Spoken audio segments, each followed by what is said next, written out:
On dirait un jour d'activité normale dans la capitale haïtienne, sauf qu'à Port-au-Prince, à 80% sous l'emprise des gangs de la coalition Vivre Ensemble et d'autres groupuscules armés, la tension reste vive et l'on entend encore des tirs de temps à autre.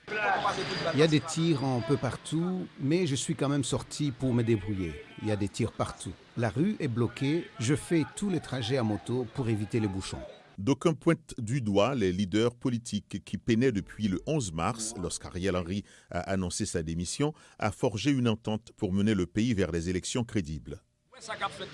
Vous voyez ce qui est en train de se passer là. Vous voyez tout ce carnage, toute cette dérive qui est en train de se produire. La seule personne responsable, c'est la classe politique.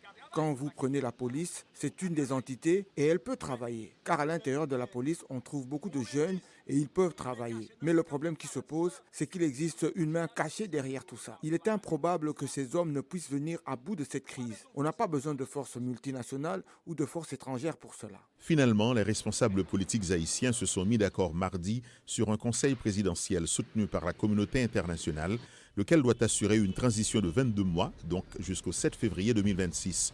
S'il y a des doutes sur les chances de réussite de cet organe de 9 membres, 7 votants et 2 observateurs, il y a aussi de l'espoir. Je pense qu'effectivement, les gens voient une lueur au bout du tunnel, mais le Conseil n'est pas encore installé. Le Conseil n'est pas encore au pouvoir.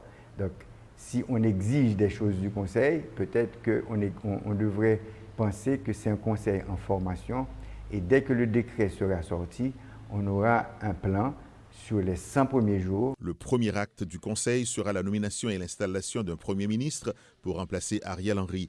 Dans l'ensemble, 3 grands chantiers sont au programme du Conseil présidentiel. Rétablir la sécurité, entreprendre des réformes constitutionnelles et institutionnelles et organiser les élections d'ici fin 2025. Une mission soutenue par l'ONU devrait arriver bientôt en Haïti pour aider à instaurer un climat de paix dans le pays.